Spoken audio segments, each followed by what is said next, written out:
Imagine waking up tomorrow morning to a sound that does not exist in your world. It is not the digital ringtone of an iPhone, nor the subtle vibration of a smartwatch. It is a heavy, mechanical hiss, followed by a sharp metallic thud inside your living room wall. You step out of bed, walking over to a brass terminal embedded in the concrete. A heavy metal capsule drops into the iron tray. You twist it open with a loud click, pulling out a tightly rolled sheet of thick thermal paper. On it, printed in fresh, smudging ink, is your morning feed. The headlines of the world, the fluctuating price of grain in Paris, and an encrypted alphanumeric code meant only for your eyes. This is your morning notification. This is your internet. You are living in a modern world where the digital revolution never happened. There are no screens in your pockets. There are no wireless clouds hovering over our cities. Yet, civilization did not stop. It adapted. It built a global, hyper-connected alternative reality entirely out of wires, copper, pressure, and paper.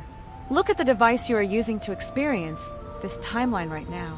If a single meeting in the winter of 1972 had gone differently, that screen would be nothing but a piece of polished glass, used perhaps as a useless paperweight on a mahogany desk. Your job would change. Your language would change. Your entire perception of human identity would be unrecognizable. How fragile is the history you take for granted? To understand how your life was completely diverted, we have to examine the history of this cracked timeline. Our reality hinges on a project called ARPANET, the grandfather of the modern internet. In our history, the United States government committed fully to packet-switching digital networks. But in this alternate timeline, a catastrophic hardware failure and a sudden shift in military funding during the height of the Cold War changes everything. In 1974, the American government suffers a massive, highly publicized security breach. Early digital nodes are systematically wiped out by an unknown analog infiltration. The military panics. They conclude that digital signals are too vulnerable, too easily intercepted, and fundamentally unstable for continental governance. They turn back to what they trust: secure, physical, industrial infrastructure. The second major shift drops in Western Europe. Instead of investing in Silicon Valleys, the global superpower alliance pours trillions of dollars into a forgotten 19th century technology, the pneumatic tube network. They lay massive, pressurized underground pipelines connecting Washington to New York, then London to Paris, and eventually the entire civilized world. By the time the 90s arrive, the global infrastructure is locked. The world is wrapped in copper wires, mechanical switching centers, and high-velocity vacuum tubes. The final blow to our modern reality is the complete stagnation of the microchip. Silicon remains an expensive, specialized tool used only by university mainframes the size of houses. Without the consumer demand for personal computers, the mass production of microchips never scales. The digital age dies in its cradle, replaced by the absolute apex of the analog era. If you look at the global map of this timeline, the geopolitical landscape looks entirely different. The absence of digital communication alters the fall of empires. Without the invisible flow of digital capitalism, the Soviet Union does not collapse under the weight of an open information war. Instead, they master the analog system. The Soviet state builds the largest state-controlled pneumatic and telegraphic network on Earth, known across the world as the Iron Grid. Imagine a map of Europe where the Berlin Wall still stands, but it is accompanied by thousands of thick, copper cable lines stretching across the sky, heavily guarded by military outposts. The world is divided not by an ordinary iron curtain, but by a data format friction. The Western Hemisphere operates on a high-speed, mechanical paper exchange system, while the Eastern Bloc runs on centralized, state-audited radiotelegraphy. Because information travels at the speed of sound inside vacuum tubes rather than the speed of light through fiber optics, globalization slows down. Corporations cannot move billions of dollars across the ocean in milliseconds. Every financial transaction requires a physical, stamped paper manifest to travel through an underwater transatlantic tube line. A stock market crash in New York takes 3 hours to fully impact London. Geopolitics is no longer a game of instant reactions. It is a slow, calculated, and terrifyingly deliberate chess match. Let us look at you. Let us look at how you survive in this world on a Tuesday afternoon. You wake up and dress for your job. You are not a software engineer, a social media manager, or a digital marketer. Those words mean absolutely nothing here. Instead, your resume lists you as an information route auditor. Your job is to physically verify that the mechanical sorting wheels in your district central office are routing the thousands of daily paper capsules to the correct residential sectors. You spend your days surrounded by the deafening click-clack of mechanical sorters. You do not commute in a self-driving electric car. Cars are purely mechanical, running on highly efficient diesel or steam turbine engines. There is no GPS. If you get lost, you look at the dashboard, where a mechanical roller moves a physical paper map behind a glass screen based on the rotation of your wheels. When you want to communicate with a friend across the city, you do not send a text. You write a brief message on a standardized card, drop it into the pneumatic portal at the corner of your street, and pay a copper token. Within 20 minutes, the capsule travels through the underground pressure lines, sorts itself at the local station, and pops into your friend's home terminal. The language you use has evolved entirely around this reality. People do not talk about going online. They talk about the flow. You do not log in, you engage the line. If someone is out of touch or isolated from society, you do not say they are offline. You say they are unplugged from the tube. The city around you smells different.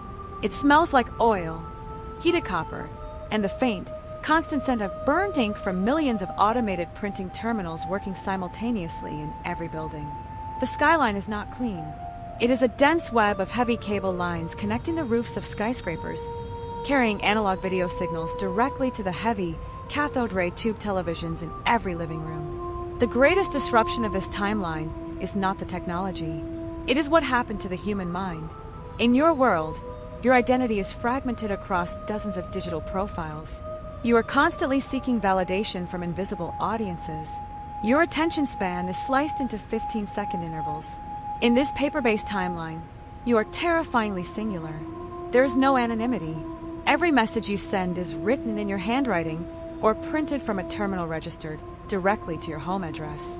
There are no echo chambers, because finding people who share your exact niche interest requires writing letters, waiting weeks for a response, and physically meeting in designated analog forums. People read deeply. They think slowly. The psychological anxiety of the modern digital age is entirely absent, replaced by a different kind of dread, the claustrophobia of physical isolation. If you are separated from the network, if your local tube line breaks, you are truly alone. No one can find you. No one can reach you. There is no satellite hovering above to track your location. Your existence is defined entirely by the physical space you occupy right now. Think about the deep human cost of a world without digital memory. Imagine looking for a lost childhood friend. You cannot search their name on a global search engine. You cannot look through an Instagram feed. If they move to another country, their existence becomes a ghost story unless you physically travel to the central archives of that nation, pay a clerk, and wait days for them to pull a dusty paper file from a concrete basement. Families are closer, bound by the immediate reality of their neighborhood, but the wider world feels impossibly vast, dark, and mysterious. You sit at your desk in the evening. The mechanical terminal on your wall hums quietly, maintaining the constant pressure in the lines. You hold a piece of paper in your hands containing a message from someone thousands of miles away, delivered through a chain of thousands of mechanical valves and underground pipes. The ink is cold, but the physical reality of it is undeniable. You look at the empty space on your desk where an iPhone should be. You will never know what a smartphone feels like. You will never know what it means to browse a digital cloud. Your life is slower. Your world is heavier. Your identity is bound to the physical earth. Imagine the reality of your entertainment in this world. You do not stream movies on a whim. You subscribe to a visual chronicle service. Once a week, a heavy copper canister arrives at your door containing a physical roll of magnetic tape. You feed it into a projector in your dark living room. The images are grainy, high contrast, and deeply grounded in reality. There are no digital special effects. Every background, every monster, and every explosion is crafted by hand in a physical studio. Art is expensive, rare, and profoundly respected. Think about how this alters the way information is weaponized. In a world of paper and tubes, a government cannot delete a historical fact with a single line of code. They cannot rewrite an article on a website to change the past. To erase history in this timeline, they must physically go to your home, tear the printed sheets from your archive, and burn them in the street. Because of this, citizens guard their personal paper archives with their lives. Your history is not stored in a cloud. It is buried under your floorboards. This creates a society of intense vigilance. People possess private libraries of true history, hidden away from the eyes of the state-controlled distribution lines. If the government decides to alter the details of a war that happened 20 years ago, the only resistance is the physical proof held by ordinary citizens. A single piece of paper, hidden in an old book, becomes a revolutionary weapon. Consider the economic reality of your daily survival. There are no credit cards, no digital banking apps, and no contactless payments. Your wealth is measured by physical, heavy paper certificates issued by the regional treasury, or by copper and silver coins carried in a leather pouch. When you purchase a home, the transaction is not recorded in a digital database. It is written in leather-bound ledgers stored in a monolithic stone building in the center of your city. If that building burns, your ownership vanishes. The physical world is fragile, and everyone lives with the constant awareness that a single spark could erase their entire life savings. Yet, there is a strange beauty in this heavy reality. When you receive a letter from a loved one across the Atlantic Ocean, you know the exact journey that piece of paper took. You know it was carried by hand to a coastal terminal, dropped into a pressurized steel capsule, and launched through thousands of miles of dark, cold ocean pipelines at the speed of sound. You can smell the grease of the mechanical valves on the edges of the envelope. The message has weight.